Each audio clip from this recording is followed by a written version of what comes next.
आपल्या समाजात बघा ड्रायव्हरकडे बघण्याचा दृष्टिकोन खूप वेगळा आहे. पण त्याच्या विरुद्ध आहे सगळं चित्र. कारण कसं आहे, ड्रायव्हर लोक आपल्या अर्थव्यवस्थेचा एक मोठा कणा आहेत. लक्षात ठेवा, ते घर दार संसार सोडून 4-4 8-8 दिवस रस्त्यावरती आपला संसार म्हणजे आपलं आयुष्य घालवतात. आणि तरी सुद्धा आपण त्यांना म्हणजे काय आपल्या ह्याच्याप्रमाणे घेतो.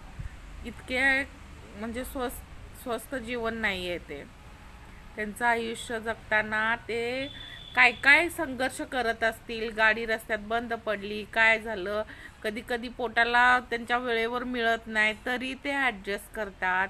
आणि त्यांच्याविषयीच इतकं म्हणजे खराब बोललं जातं की मुलीसुद्धा त्यांच्याबरोबर लग्न करायला तयार होत नाहीत. लक्षात ठेवा, किती लज्जास्पद बाब आहे ही.